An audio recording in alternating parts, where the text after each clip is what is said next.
tópicos estão ali. Então, revisão, terceiro bimestre, capítulo 9 e 10. Não se esqueça de fazer o seu resumo de revisão de no mínimo 30 linhas. Pega cada tópico e pula em parágrafos para poder ficar bem organizado. Faz título para cada tópico e tal. Se dedique, faça um negócio bom, porque quanto mais você se dedicar, melhor vai ser o seu resultado para a prova. Não sendo necessário depois ter que fazer uma recuperação. Então, primeiro tópico, divisão grega e livros mitológicos históricos. A Grécia, ela pode ser dividida em dois períodos, através de um personagem, que é o Homero. Então, Homero foi um cidadão grego que ele acabou escrevendo as histórias da Grécia. Algumas histórias nós sabemos hoje que são mitologias, outras nós sabemos que tem até algum fator científico. Então, Homero, ele começou a registrar em livros as histórias do povo da Grécia. Antes de Homero, não existiam muitos registros, eram poucos, eram mais limitados. Então, a Grécia ela pode ser dividida entre o período pré-homérico, que é tudo aquilo que aconteceu antes de Homero ter nascido e ter registrado a história da Grécia, e o período homérico, que é o período onde que Homero começou a escrever os seus livros. Nós temos dois livros principais de Homero, que é a Ilíada e a Odisseia. Nestes dois livros nós encontramos boa parte da história grega. Alguma dúvida sobre o primeiro tópico? Não. Segundo, a Guerra de Troia. Na Guerra de Troia nós tínhamos alguns personagens, que era um príncipe grego, casado com a Helena, de acordo com a mitologia era a mulher mais linda do universo, filha de Atenas, e existia também o troiano, que era colega do grego, e os dois realizavam comércios. Quando o troiano, um dia, nessas transações comerciais, foi para a Grécia, ele acabou avistando Helena e se apaixonou de cara por ela. E Helena também acabou, mesmo casada, se apaixonando pelo troiano. E os dois dão fuga lá para Troia. Lá para Troia. Estou gravando a revisão. Então eles fogem juntos para Troia. O príncipe grego, ele acaba ficando revoltado. Na mentalidade dele, a primeira coisa que ele pensa em fazer é: vou para Troia e vou destruir todo mundo. Só que não, um sábio deu um conselho para ele para construir um cavalo gigantesco para dar de presente para os troianos. E neste cavalo iria ter os principais guerreiros gregos.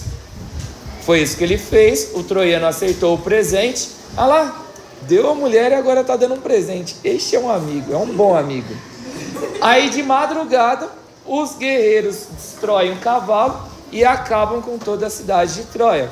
E nós temos um personagem, o guerreiro mais forte, que mais acabou, contribuindo para a vitória da Grécia, que foi o Aquiles, que infelizmente no fim da guerra morreu com uma flechada no calcanhar. Alguma dúvida? Não. Próximo tópico. Sobre a religião grega, eu acho que todo mundo sabe um pouquinho, né? Então é com base numa tríade, 3 deuses, Poseidon, Hades e Zeus, que moravam no Monte Olimpo, que tinham características humanas sentimentais, choravam, ficavam felizes, tinham relações com os humanos e nessas relações nasciam os semideuses. Cada cidade grega, Atenas, Esparta e várias outras, Creta, cada cidade grega existia um deus que era patrono, padroeiro dessa cidade. Exemplo, Atenas, padroeiro era deus Atenas, Esparta tinha o seu deus e as demais cidades, cada uma possuía o seu deus, que faziam sacrifícios, rezavam em prol do seu deus e acreditavam que os deuses os abençoavam. E nas Olimpíadas, cada cidade representava o seu deus nos Jogos Olímpicos. Próximo tópico. Contribuições gregas. Por que é importante estudar sobre a Grécia? Por conta da religião? Não. Alguém tem a religião grega aqui? Não. Acho que não. Se tiver, tudo bem, beleza? Coisa tua. Então, por que é importante estudar sobre a Grécia? Primeiro, teatro. Teatro é muito importante, que é uma manifestação artística e até uma forma de crítica, de você expressar aquilo que está dentro do seu coraçãozinho para outras pessoas. Então, na Grécia, eles tinham duas formas de teatro, que era a tragédia e a comédia. Na tragédia, muitas vezes, eles acabavam relatando casos de amor, paixonites. E a comédia era uma crítica, muitas vezes, ao governo. Porque se você falasse diretamente para o governo, você poderia ser preso, você poderia receber uma punição. Só que se você fizesse em forma mais ou menos de stand-up, passava de boa. Então, o teatro é muito importante porque é uma forma de expressão cultural. Filosofia. Então, a filosofia, as bases da filosofia nasceram na Grécia. Grandes filósofos como Sócrates, Aristóteles, Platão. Qual que é a importância da filosofia? Criticar o pensamento. Será que aquilo que você sabe realmente é a verdade? Será que não existe uma verdade melhor que aquilo que você já possui? Então a filosofia, ela é importante para nós termos do conhecimento do planeta Terra, para poder realizarmos críticas a respeito daquilo que se diz sobre verdade. Então pensar, será que isso realmente eu preciso viver da forma que eu estou? Será que essa tristeza realmente é para mim? Será que eu não posso ter uma vida melhor que a qual estou vivendo? Então isso faz parte de crítica social, filosofia. Pensar, criticar, argumentar. Eles até ficavam debatendo, lembra lá dos debates que eu expliquei? Um ficava debatendo, hoje não. Se uma pessoa pensa de forma diferente, já é quebra, barraco, né? Então não, mas naquela época não. Eles gostavam de fazer esses debates para poder chegar numa melhor verdade. Próximo. Os esportes. Então, aquilo que nós conhecemos hoje como Olimpíadas surgiu lá na Grécia. O símbolo das Olimpíadas são cinco arcos, cada arco representa um continente, realizado de 4 em 4 anos. Os vencedores depois eram considerados como semideuses. Então, era muito importante naquela época as Olimpíadas, os esportes. Então, é por isso que é importante para hoje, para nós também. Esporte é vida. História. Então, antes da Grécia, as pessoas acreditavam muito em mitologias. Porém, o Heródoto, que é o pai da história, começou a escrever a história com base na ciência. Não, será que isso de fato aconteceu? Será que de fato 2 gêmeos podem ser alimentados por uma loba? Então começaram a criticar a mitologia e escrever a história com base em argumentos científicos, com base em fontes históricas. Alguma dúvida? Próxima, medicina. Antes acreditava-se muito também em superstição, em chazinho que curava, em somente pegar e fazer lá uma oferenda a vários deuses que você iria ser curado. Então, Hipócrates de Cós, ele começou a acreditar numa medicina com base também na ciência. E até hoje todos os médicos fazem o juramento de Hipócrates de Cós. Democracia. Sobre democracia eu já expliquei, né? Alguém tem alguma dúvida? Democracia é a liberdade de argumentação, de você dar a sua opinião. E por último, a arte também, que eu já havia comentado há um pouquinho antes, até lá no teatro. Guerras médicas. As guerras médicas foram as primeiras guerras que os gregos travavam. Os medos persas, lá do Oriente Médio, tentaram invadir o território da Grécia. Só que os gregos se uniram para poder derrotá-los. Essa é a guerra médica, porque os persas eram chamados de medos. Tá bom? Alguma dúvida? Não. Pode falar. Pode. E medo é porque ficava no Oriente Médio. Próximo. Guerra do Peloponeso. Depois das guerras médicas, Atenas viu que não era importante somente a educação, que era também importante pensar na proteção do seu território.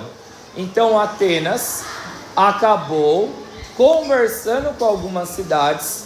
Essas cidades falaram que iriam ficar aliadas a Atenas. Eles fundaram então um conjunto de cidades que é chamado de Liga de Delos. Liga de Delos, onde que cada cidade fornecia recursos financeiros e homens fortes para poder criar um exército. Alguma dúvida sobre a Liga de Delos? Os espartanos, vendo que a Liga de Delos estava se fortalecendo, fizeram a mesma coisa. Já eram fortes e acharam que a Liga de Delos estava desviando o recurso financeiro.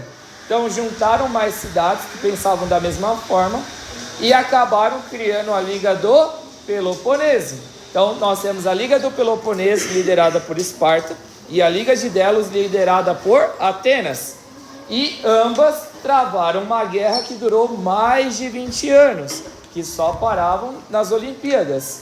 Essa guerra do Peloponeso, que é a guerra de Delos contra Peloponeso, Atenas contra Esparta, levou ao enfraquecimento da Grécia, dando abertura para uma nova nação dominar o mundo conhecido até então, que foi através da liderança de Xandão da Macedônia, o Alexandre o Grande.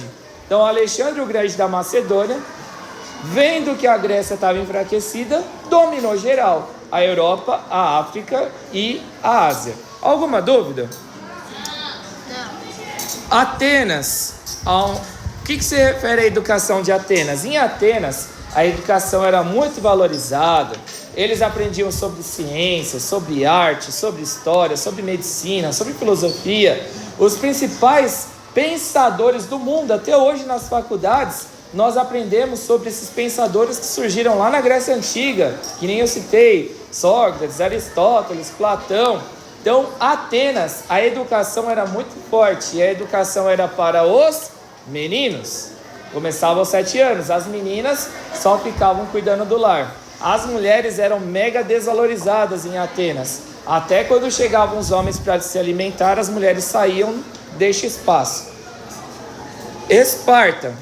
Já em Esparta, as mulheres já eram valorizadas. A educação em Esparta também começa aos 7 anos, tanto para os meninos quanto para as meninas. As meninas, elas aprendem na escola sobre a arte da guerra. Então, tanto os meninos quanto as meninas, eles não vão para aprender sobre ciências, eles vão para poder aprender a arte da guerra.